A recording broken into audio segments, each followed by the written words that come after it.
don't recommend this site to the county planning people and decision makers. And also, I think we should itemize the concerns that we have so that they can understand what we're thinking and have those issues before them in the event they do support this application. We can then have them address those issues for us and hopefully propose to you some mitigation. I mean, I just think it's going to be expensive. When I consider people in the southwesterly quadrant wanting to get to that school site, I'm figuring everybody's going to want to be at the light at Mill Station. How else are they going to get across 116? So they're going to come in and turn on Regal Road. I think most of us know that Regal Road is very difficult because it's like a little country road that has become a heavily traveled road with a big county park, a great amenity on it. And the sidewalk isn't continuous on either side of that road. In fact, there's not even a quarter of it. You know, from Bodega, you go around the corner and then heading to Franklin and Stitch, you get a little bit of sidewalk to Regal Court in Valentine, and past that a little ways, and then it just becomes county property, and there's a giant ditch. We've taken many walks there, and it's very unsafe for people. And that's a potential, walking route, bicycling route for students. It's going to be a driving route. I mean, all those ways of transit are problematic from this location. And I think it's so important that you all understand the mitigation, the problems that we see in the mitigations that we would really want, and the county planners understand this. So the letter that goes out is going to be really important. I think our mayor has expressed a number of concerns. The concerns in the staff report are all very valid. My concern is the intersection of Regal Road and Bodega, where we know our citizens on the south side want to get across to the park and their friends and have difficulty because of the speed of traffic. And we're just going to get more people turning right there, and potentially, if you're correct, students walking or riding their bikes there. So for me, that's a key point I would like to add to the list. If you all feel comfortable, we could suggest that the mayor's letter also raise the concerns that are itemized in the Sebastopol tomorrow correspondence. I think they're there kind of point by point. It would be significant to move them into a communication to planning. You're nodding? You're nodding? You're nodding. The comments about the impact on our roadways, this is a document from the Sonoma County Transit Authority.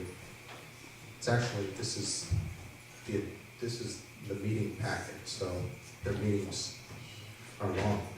So in it is a list of road projects, and one of them that is listed here is the Highway 116 curb, gutter, and sidewalk improvements on Healdsburg Avenue, Live Oak to Hurlbut.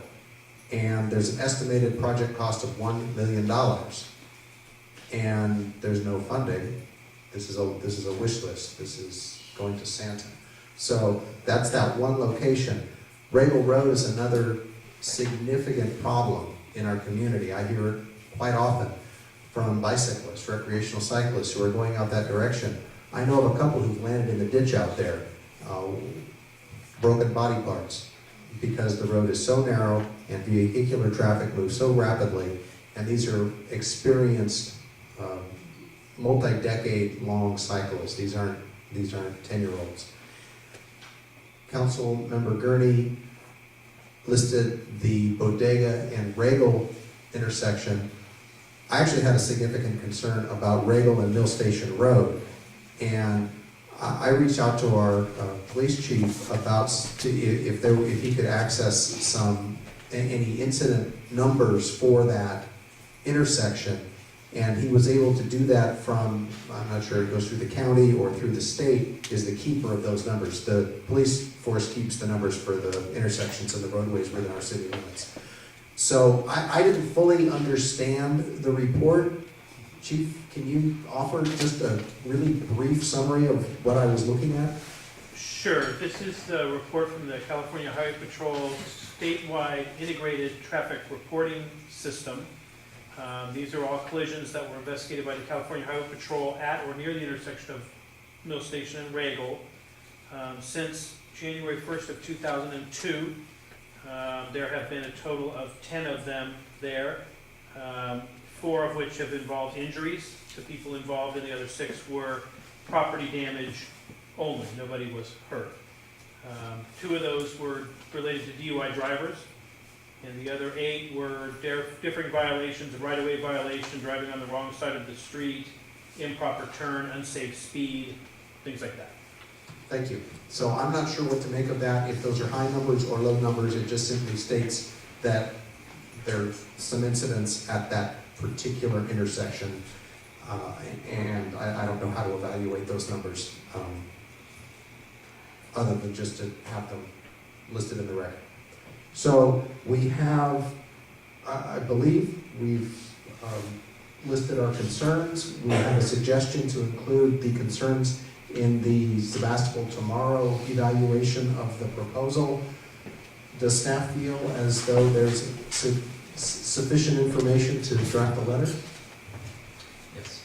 All right, I actually have one additional question. please. I have to confess complete ignorance about the Safe Routes to School program, but does that mandate some of these off-site improvements possibly? In using that term, it was really more to conceptualize the idea that's behind that program of trying to come up with safe ways for kids to get to school, not just by automobile, but walk or bike. So that's how we meant the term. I don't believe it requires. Okay, so there's no mandated off-site improvements then? Okay, great, thank you. Councilmember Glass? I just wanted to make a comment because my office used to be at that corner of Hurlbut and 116 across from the shopping center. So just very, very close to where you are going to locate, just on the other side of O'Reilly. And as everybody's been talking about this, mostly I hear people saying, and how they're going to get there, and how they're going to get there. And I keep hearing this image of how people are going to get there in the morning. And what I want to report is what's worse is trying to get away from that area at the time all the schools get out. So I would leave my office sometimes between 2:30 and 3:30 and find it took me sometimes, like literally, I am not joking, 20 to 25 minutes to get out of town. It was, to go to Santa Rosa because every place was in gridlock. So the question was, okay, do I go down Petaluma Avenue to Main Street and then turn left at Main Street to go to Santa Rosa? Oh, well, nope, that's, backed up all the way up to Fiesta. And then, well, shall I take the back way? I go through the neighborhoods and get onto the Bodega Highway, turn left, and go down Murphy, the circuitous route. Well, that was backed up all the way to the cemetery. So when you're looking at the time periods that are when all the schools get out, that's when this town really goes into gridlock, and people that commute to other places to work and aren't here all day long aren't familiar with the syndrome. But I think it's really problematic in our town, and a lot of people find it very difficult to cope with. So I don't think you shouldn't, as Councilmember Eder said, don't feel that we're picking on your school because we love your school. But it really is the number one thing that people talk about when you walk door to door is traffic. And the people who know about that the most are people who are actually here in the afternoons, and they try and get somewhere, even going to the grocery store. Like don't go to the grocery store between 2:30 and 4, because this town's a total gridlock. So what, as a council, can we do to figure this out? And this is certainly something that I think the citizens of Sebastopol want us to figure out. And so that's what we're talking about here, is how to figure out this problem and at least not make it worse. All right, so I think we have made our opinions known, and staff will draft a letter, and I will review it and then sign it, and we'll get it off to the county prior to the suggested submission of December 23rd. So our next item on the agenda is going to be delayed by 10 minutes because we're going to take a break.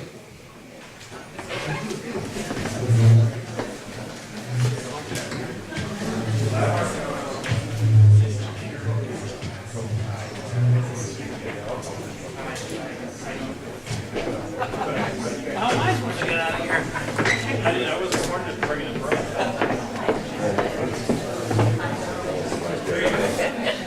Yeah, I got this one.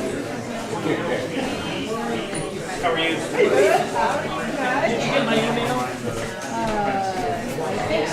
Looking for copies of the photo. We would love it. If they're emailable. I just don't have a fast record. Oh, yeah. Well, it's not like you don't have anything else going on. It's a wonderful publication. They are in your Cheap. I had a great time. Yeah. Soon? And then it's already, Yeah. so if I survive this, You'll be okay. I'll be okay. But yeah.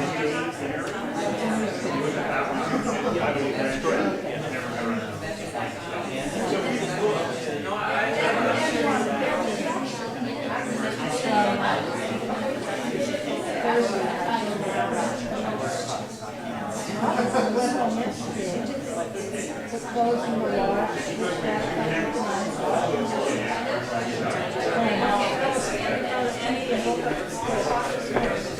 Oh, good for you. You must have needed a rest.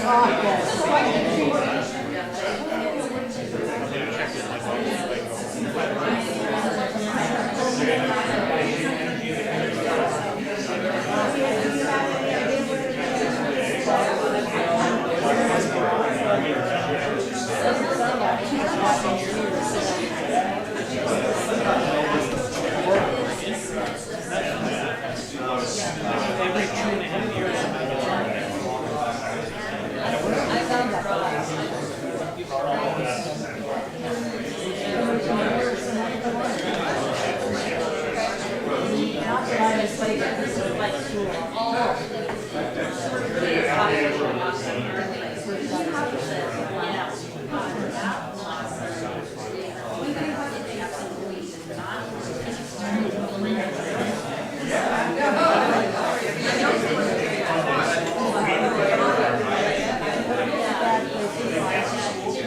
oh, clearly. and the road's down, it's not.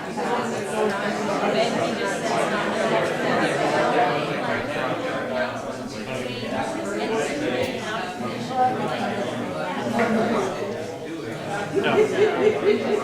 Some people like this, and it's very supposed to be nice. No, we should put the thing that's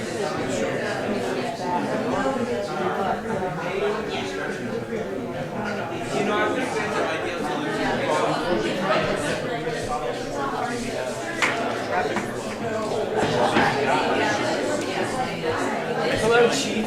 How are you? I didn't see that one.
Surprised about how much it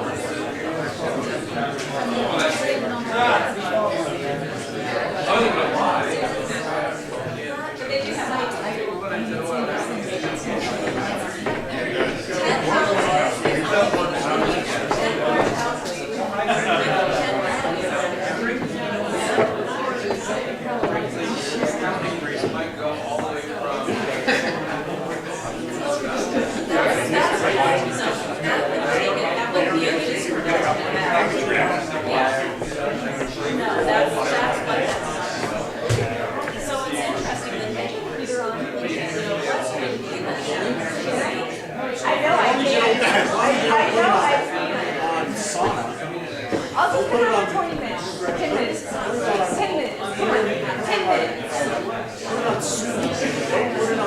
I'll shut it off if it gets hot. You're always correct.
Right where you got it.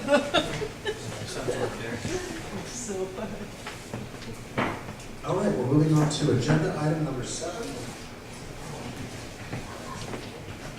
which is the Sonoma County PACE Financing Marketplace, and that is an acronym for Property Assessed Clean Energy. And the staff on this is Public Works Superintendent Rich Kennedy. Staff report, please. Thank you. Just took my opening line. That's going to take that. So this staff report is before you tonight. Has been read to the council for authorizing resolutions to be approved and amendments and agreements to be entered into for JPAs for include our city residents in the PACE program. So it's not on? It's on. I'll move closer. So I'll go through this report, and then we have the a couple of people here. We have Jane Elias from the County of Sonoma to give you some information and answer questions, and also John Moff from Renovate America. So it's actions to allow participations of city residents. As I said, the County Board of Supervisors recently approved this. People in the unincorporated parts of Sonoma County can participate in the PACE program, but each city, each incorporated county city has to adopt these resolutions in order for the city residents and businesses to participate. As you said, PACE is the acronym for Property Assessed Clean Energy, and it's finance and marketplace working in conjunction with Skype, which all the cities, including Sebastopol, joined in 2009. If you participate in the Skype program for energy efficiency purposes, you get funding for that. You pay that through your property taxes. And this expands upon the funding opportunities. This brings in, basically, the California First and California Hero programs working collaboratively with Skype. The two resolutions are for California First program and the California Hero, and then there are two JPAs, one for each. One's an amendment to the Western Riverside Council Government JPA authorizing the city of Sebastopol as associate member, and the other is for the one I just mentioned is for the Hero program. The other one for the first California First program is for an agreement for the California Statewide Communities Development Authority JPA. And see, there are a lot of benefits to this. The Energy Independence Program promotes effectiveness and sustainability of PACE financing in the region by expanding options available to property owners. It integrates financing options from both the First and Hero programs. Specifically, the marketplace will expand local funding capacities, provide consumer choice, increase program momentum and sustain and grow the contractor community, maintain a local point of information and coordination for regional PACE efforts, facilitate efforts to consolidate and report data of community retrofit and renewable energy project results, and accelerate the progress toward meeting the climate action goals of each jurisdiction. It includes the existing Skype program, and it brings in the new California First and California Hero programs. There's no negative fiscal impact to the city's general fund, which is very good. All California First and California Hero program administrative costs are included in the property owner's voluntary contractual assessment, which is collected on the property owner's tax bill. So the recommendation by staff would be to adopt the resolution to join the KPAs decided to state earlier. And I'm going to turn it over to Jamie Weiss. This time I thought we had a PowerPoint, but we don't because it's not palatable for the company. She has information for you, and we'll be able to stand upon what I said and answer questions. And this is the, That's the PowerPoint. okay. Yes. Where does it get?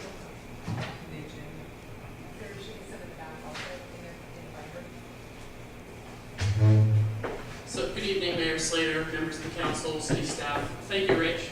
Great. You pretty much wrapped it all up there. I don't know that we really need to do a presentation. I'm Jane Elias. I'm with the County of Sonoma Energy and Sustainability Division, and we've been operating the Sonoma County Energy Independence Program since 2009. We're here tonight to try and expand the PACE financing marketplace to the citizens of Sebastopol so that they can have some choice between different PACE programs that are available. Access to financing has been a barrier for people that want to retrofit their buildings by installing energy efficiency or renewable generation. And in addressing this issue of financing barrier, in 2008, the state assembly passed AB 811, and that opened up the possibility for PACE property assessed clean energy financing. We started the program in 2009, and in your PowerPoint slides, just to give you a brief explanation, the first slide shows basically the structure of where the Energy and Sustainability Division lies within the county and kind of all of the connections with the different various departments, agencies, what have you, that operate within the county. On the second slide, it shows the community programs that we operate currently. And there are a number of them in services. Really, what the office is trying to do is, for anybody interested in doing energy efficiency, they can come to the office, call, email, what have you. And we have not only just the PACE financing, but we've got contractor resources, education and outreach. We can do energy evaluations for commercial buildings, workforce development. We've got a tool lending library of energy auditing tools for energy professionals to come and borrow free of charge. And along with that, we do offer additional services, but the PACE marketplace would operate within this kind of mix of the services and resources that we have. And that diagram shows you how California First and California Hero would fit within that map of our division. As Rich mentioned, there are several benefits to the marketplace. One of the things that our board of directors recommended that we look at different alternatives and options. We only have $60 million of operating financing budget for these PACE assessments through the Skype program. And currently we've got about $45 million of that extended.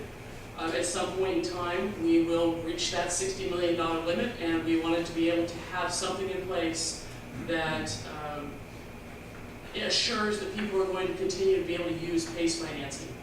So putting in place additional providers within the county and operating under a collaborative services agreement that these two here tonight have signed with the Energy Independence Office.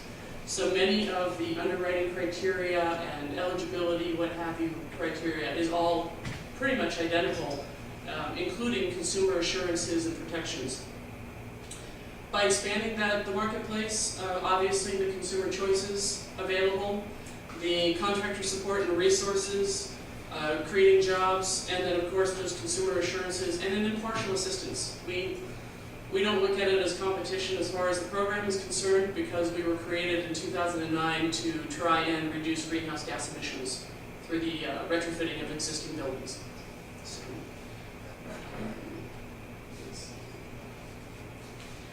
the next slide, the fourth one, shows a little bit of how our support approach comes in play, and what we offer, and what that initial contact would look like as somebody coming through the door. You know, they're interested in a contractor or doing financing or retrofits and what have you, and this is kind of a roadmap of how we operate through the program and the services that we can offer. Obviously, financing and rebates, letting them know what's available is part of that. And as part of that, we would be letting them know about the Skype PACE product, but we would also let them know what California First and California Hero have, and if PACE doesn't work for them, then maybe there's another type of financing. And really, we're all about trying to find those resources for those property owners, renters, what have you, to get the work done, basically, is what we're trying to do. The collaborative service delivery on the next slide is really what it kind of shows. And there's our roadmap, but then if you've got California First and Hero doing their outreach, the consumer may come into our office and be asking about it, and we'll guide them through that, or they may go directly to these other providers, and ultimately they're going to get to the same path. They all have to work with, or we all have to work with the county tax collector to put the assessment on the tax rolls. But what it's really going to do is, along with all those other benefits, it will be able to roll up all of the PACE data to be able to report out to the county and to all of the cities for hopefully your climate action plans coming soon. A little bit about PACE financing highlights. I just included a few slides about the current projects. We've currently financed about $69 million worth of assessments. Here in Sebastopol, 50 of those projects have been done, 9 commercial and 41 have been residential. So Sebastopol is very active as far as using PACE. A lot of it has been solar. Windows, doors, insulation, air sealing, cool roofs are just a number of the various upgrades. And I think the next slide shows our greenhouse gas reduction results overall. 9,666 metric tons of CO2 reduced annually to date.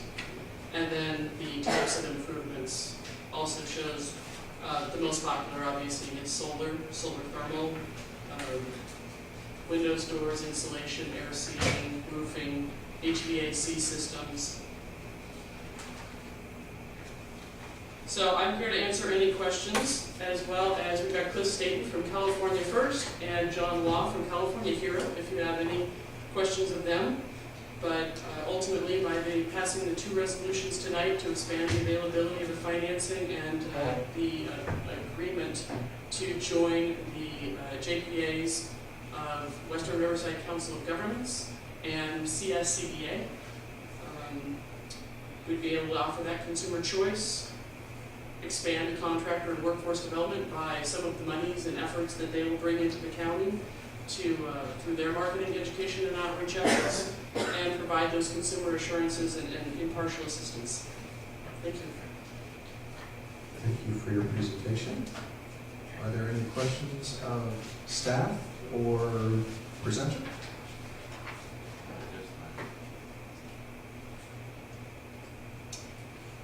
I don't have a question, I just want folks to know I met Jane through the SCTA and familiar with the program and very supportive. Thank you for coming all the way out here, and to the fellows in the back too. Go ahead. I was thinking if we're going to be expanding our, passing this resolution, expanding our participation in these kinds of programs, how we could better promote them to our citizens. And I was going to mention that we should probably publicize this in our water bills or something, say something so that our citizens know that what these options are that are available to them. we've been very successful in promoting alternative energy in our city. Our outreach coordinator, Holly Hansen's here this evening. did We're going to notice be it. meeting with her in 2 days for our normal meeting. That's a topic we will have. So with this, this is joining a JPA, and usually with that comes the responsibility of liaisonship. What does it look like? I mean, do we need to find a staff person with a little time and a schedule, or somebody else to provide a? I can take a stab at it, correct me if I'm wrong. With both of these, joining the two JPAs as associate members, it's only as a member to operate the PACE portion through the JPAs, and therefore, there's no dues, no financial commitments to that JPA. It's just so that they can operate within the jurisdictions that they're expanding throughout the state. Okay. Is that right? Yeah. I mean, and with CSEDA, CSEDA is sponsored by the League of Cities of California and the State Association of Counties. So there are League of Cities and CSAC representatives already on the board of CSEDA, so you're represented through them, basically. Okay. And then, I'm not sure I understood, you said there was 60 million available, and that's countywide, and 45 million Extended. is extended, which leaves 15 million, and yet you're going to all the cities basically simultaneously asking to join. That sounds like the bulk of the available funds are already extended, and that the residents of the city, it's going to be a rush. We would love it to be a rush. We would love to be out of our $60 million. That's for the county PACE for Skype financing. These two programs, providers, would bring along their own financing. So, A fresh pot of money. absolutely, Ooh, fresh money. yes. All right. Are there, Councilmember Glass? Yeah, well, just out of curiosity, Western Riverside Council of Governments, that sounds very southerly. How did this evolve, just out of curiosity? Sure. Well, I haven't gotten this one in a couple months. I usually do. Hi, I'm John Law with Winter Day America. Thanks for having me. So when our program began, it originated in the Western Riverside Council of Governments with those 17 cities in Western Hampton County. We started funding the HACE projects in December of 2011. 2012 went spectacularly well. And thus created statewide demand. So in essence, other cities and counties approached our program to say, hey, is there any way we can participate? And so we used the existing JPA of the COG to bring about a statewide program, so it's non-duplicative. We're not duplicating additional resources and creating something new. So that's how it came about. It was statewide demand. So now there's over 220 California communities all across the state, not just very southerly. And we've funded over 23,000 projects at this point on residential properties. All right. Thank you. Thank you. Any other questions? All right, we'll take public comment at this time. If anybody would like to speak, please come forward.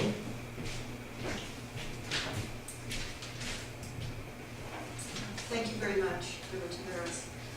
First of all, I'd like to just get a response and a statement on the record that I would be very concerned about the consequences, the penalties imposed on people that would choose not to participate in loans for retrofitting their homes, either that they're on fixed incomes or unable to bring in the required retrofitting that is exhibited in this approved climate action plan that the city of Santa Rosa approved and adopted on June 5th of 2012. If you have not looked at this plan, it is going to bankrupt a lot of individual homeowners. There's no way.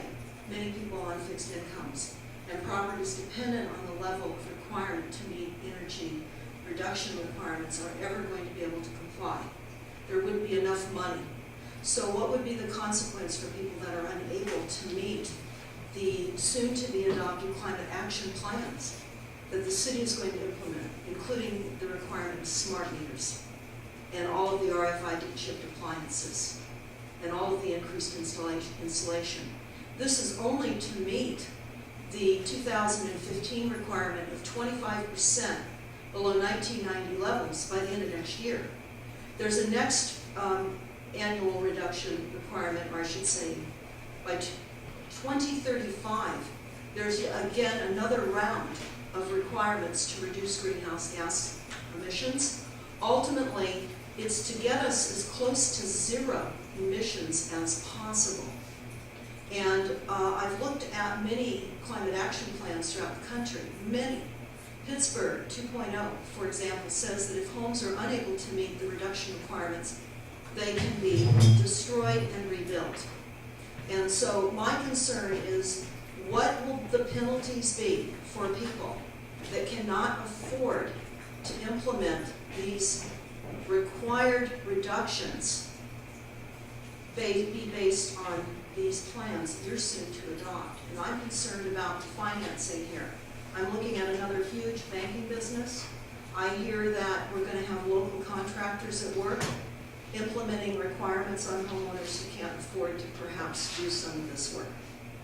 And their homes are going to be potentially red tagged, unfit to live in, because they are not reducing greenhouse gas emissions. I also want to know if the group that's here representing us knows that the Department of Energy is tracking all of the free in-home energy audits, and each individual property is on a database.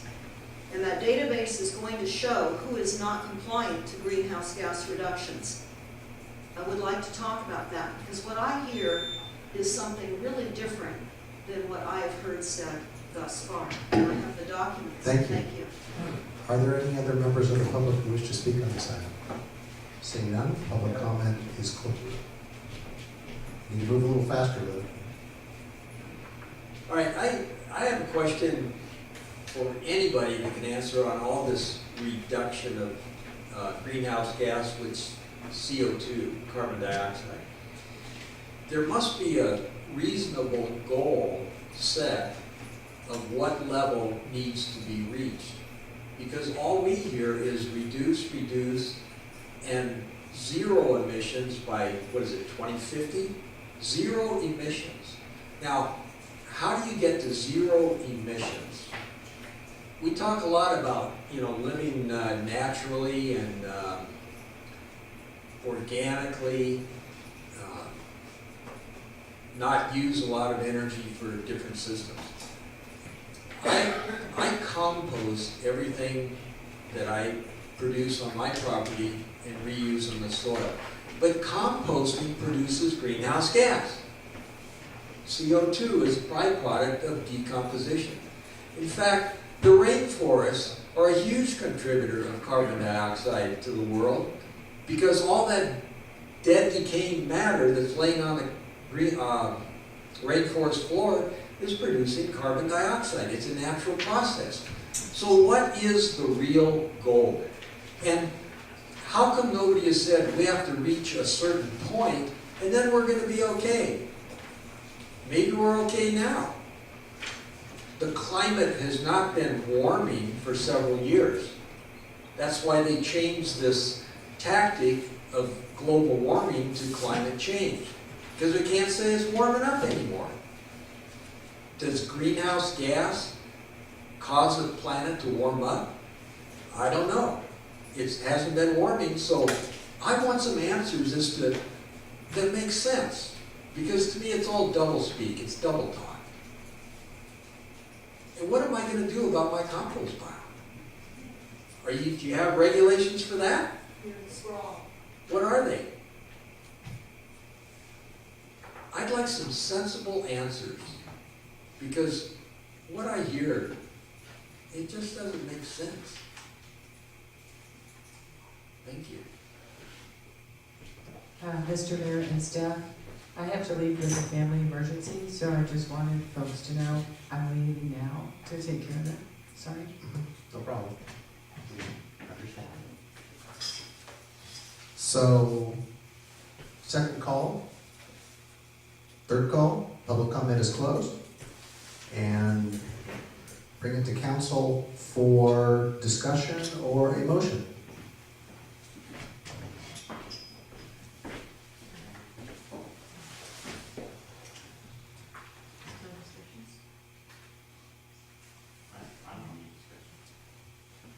I move that we adopt the three resolutions as presented in the staff report. Is there a second? I will second. And just to check with staff, we could do this in one motion? Yes, all three. Very good. So, no more discussion, I'll call the question. All in favor? Aye. No opposed? Motion carries. All right. Thanks for coming.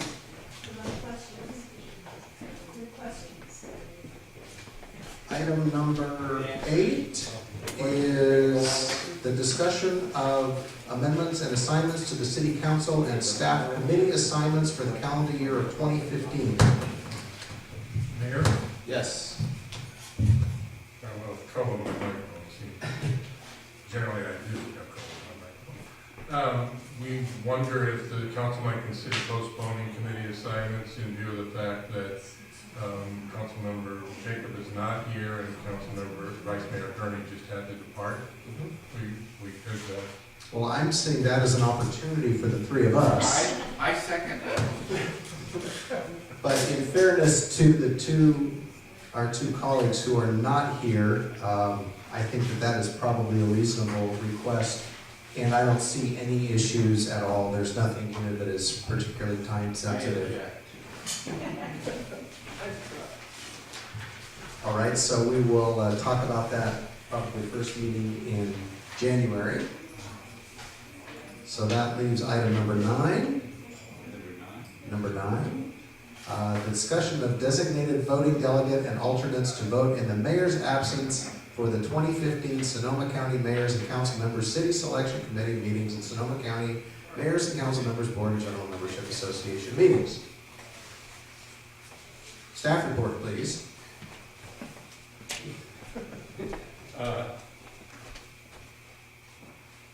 yes, well, we need a voting delegate and alternate to vote in the mayor's absence, so. Is this something we need to postpone in the absence?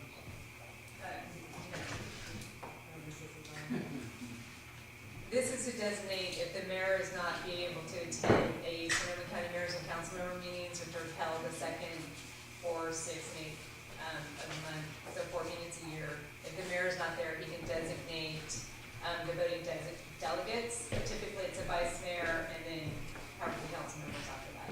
So it would be up to the mayor to decide how he wants to do it. All right.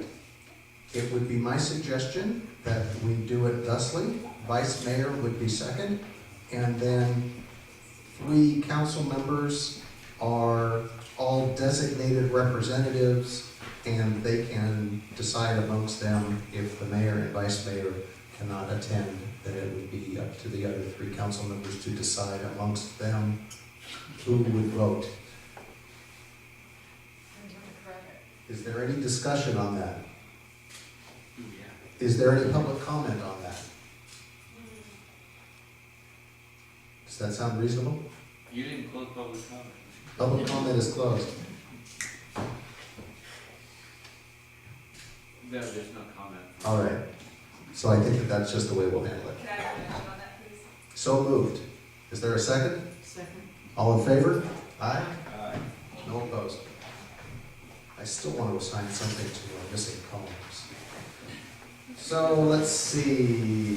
City manager, attorney, city clerk reports.